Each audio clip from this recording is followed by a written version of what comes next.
Thank you. As you can see, what I did was one of the fundamental moves in Jiu-Jitsu.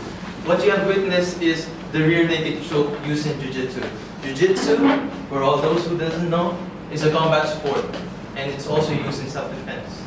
Now, I fell in love with the sport, not because of what the two stories I'm going to tell you about, but what I have learned from these two stories. Now, I remember back when I was first learning Jiu-Jitsu. My first story is about the very first day I came to the gym. Now, it was, my friend came to me, he said, "Come, join the club. You're gonna love this one." And then when I went to the training, there was the coach, and everyone was around in the mats in this small room. But that small room was just enough to accommodate 8-10 people. And then, okay, we started rolling some animal movements and some weird handsprings, maybe we were diving on the floor, we were crawling, a lot of movements. That was new to me. But the main part of the training was not the basic movements, but was the fight between your partner and you, the one-on-one combat, the grappling. That was the focus of the entire session. And my coach came. He said, "Do you think you're ready?" "Yes, I am." And then, okay, since you're enthusiastic about it, let me call George. George, come here, fight Franz. And then George came. I thought he was this muscular dude. He had tattoos here, Mark.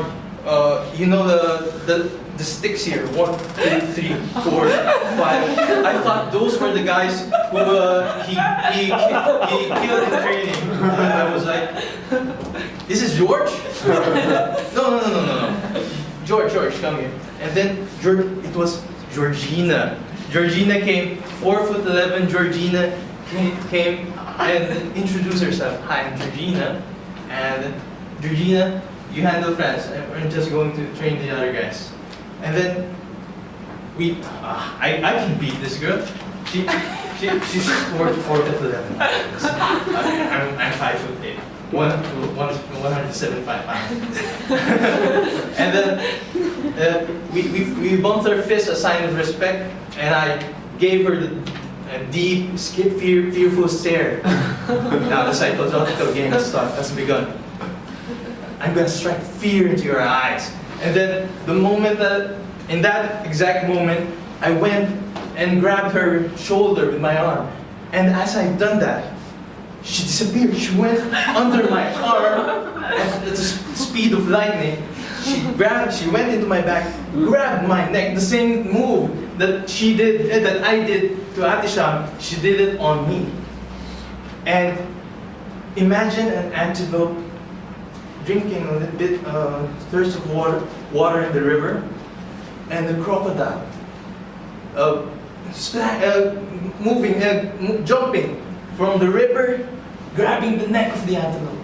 Now the antelope tried to struggle, but the crocodile pulled him into the water, and the jaws gripping the neck and spinning the antelope. That antelope, unfortunately, was me.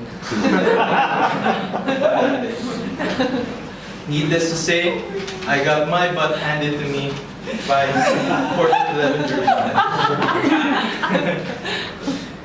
But my next story was the time when as my training developed, as my training went on, maybe 8 to 12 months, I started experiencing a plateau in my development. So I wasn't improving, but I'm training every day, each and every day, training really hard. But I came to know that I thought that it's time to move at a higher level, to change my teammates, to pursue even higher, even better competition. So I changed from my old gym to a gym where everyone was a beast. Everyone was higher in belts. the basic one is white, then blue, then purple, then brown and black. And then everyone was purple, brown, and black. So the disparity is great. And I went to training, the normal animal movements, the rolling on the floor, the cartwheels, I've done that and finished. And then we started training. Okay, one-on-one sparring session, let's get it on. I'm used to this. But coach, is there any white belts here? White belts, yeah. We have this white belt named Kosuke, but he's a little late, he's not here now. And then I felt the ground tremble. It was 350 pounds, 6 foot Kosuke came into the gym and said, "Oh guys, I'm sorry I'm late." And he had this white belt. Right on time, Kosuke. Please come in, come in. Franz was just about to compete. And could you please accommodate him in training? Doesn't he have to? I think he needs to warm up. He needs to warm up so he can just stay and warm up. No. I'm really sorry. I'm already late. Let's compete. So okay. Palms sweaty. I was shaking in my knees when I saw 6 foot 300 pound Kosuke in front of me. But wait, no, I've been training 1 year. I know what to do. I need to attack first.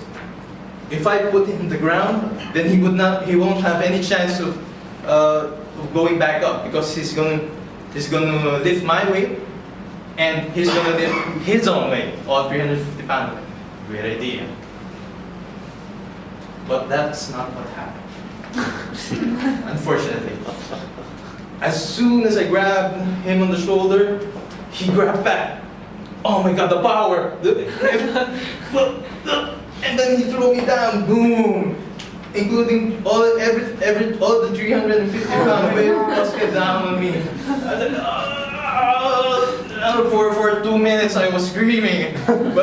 But my coach said, "Don't give up, don't tap out, 10 seconds." It was the longest 10 seconds of my life. And then 9, 8, 7, 3, 2, 1, I screamed all the way, but I didn't give up. Now, the lesson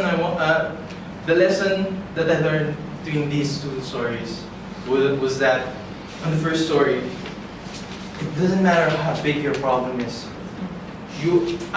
Now, in jiu-jitsu, such as in life, I think of myself as 4'11" Georgina, and handling this big of a problem. But I don't fear it. Even if fear stares me in the eye, no, I can handle it with a proper technique, proper experience, proper training. The second lesson that I learned, to always be consistent in your training, to always be